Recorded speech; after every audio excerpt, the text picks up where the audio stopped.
अस्सलामुअलैकुम। मोहसिन अकरम मेरा नाम है और हम पुलिस ऑर्डर 2002 के चैप्टर 4 को पढ़े हैं, जिसमें डिस्ट्रिक्ट पब्लिक सेफ्टी कमीशन के बारे में वो बता रहा है कि क्या क्या फंक्शनैलिटीज़, कैसे क्रिएशन, डिस्ट्रिक्ट पब्लिक कमीशन के बारे में, सेफ्टी कमीशन के बारे में हर चीज़ वो एलाबोरेट कर रहा है।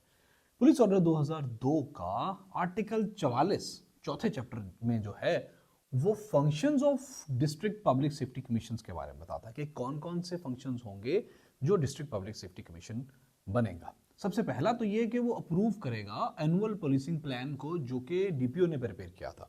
डीपीओ ने प्रिपेयर किया था with the help of this safety commission, जिला नाज़िम and other people as well. ठीक है, तो उसको अप्रूव करेगा, भाई ठीक है, फाइनल अप्रूवल इसको डिस्ट्रिक्ट पब्लिक सेफ्टी कमीशन करेगा, तो उसके बाद उसको किया जाएगा, लागू किया जाएगा। फिर जब वो प्लान अप्रूव हो जाएगा, जब वो उस प्लान पे परफॉर्मेंस दी जा चुकी होगी, फिर उसको इवेल्युएट भी करेगा कि क्या उसने डिलीवर की है परफॉर्मेंस डिस्ट्रिक्ट पुलिस ऑफिसर ने या उसके डिस्ट्रिक्ट की पुलिस ने।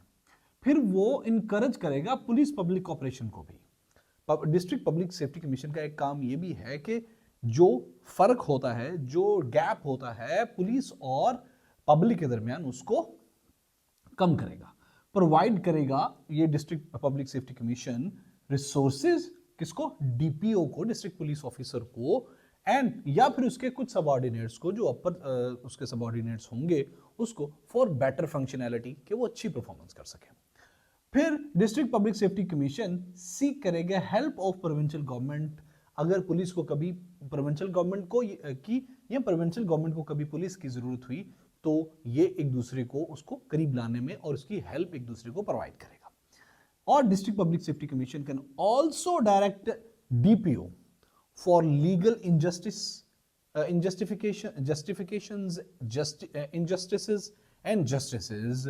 क्या कि वो के जो है वो अपने ओन पे डीपीओ साहब की एक रिपोर्ट प्रिपेयर करके प्रोविंशियल गवर्नमेंट को भी भेज सकता है। वो ऑफिशियल्स की इंक्वायरी स्टैंड करा सकता है, रिपोर्ट बना सकता है और रिकमेंडेशंस दे सकता है छोटे ऑफिशियल्स की टू द डीपीओ कि भाई इस तरह से इनजस्टिसेस हो रहे हैं आपके डिस्ट्रिक्ट के अंदर। ये डिस्ट्रिक्ट पब्लिक सेफ्टी कमीशन की ये फंक्शनैलिटीज हैं, ये काम है।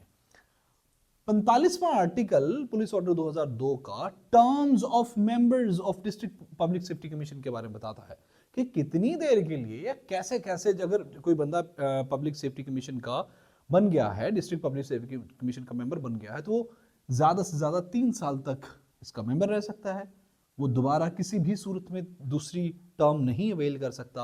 उसको मीटिंग्स अटेंड करने का टीएडीए दिया जाएगा और वो कहलाया जाएगा justice of the peace in the district. District का जस्टिस ऑफ पीस कंसीडर किया जाएगा। 46वां जो आर्टिकल है वो removal of members of district public safety commission के बारे में है। उसमें वो ये कहता है कि गवर्नर किसी रिपोर्ट पे या अपने ओन पे सिटीजनशिप जो है ना, वो किसी को भी रिमूव कर सकता है डिस्ट्रिक्ट पब्लिक सेफ्टी कमीशन के ओहदे से या इस सीट से।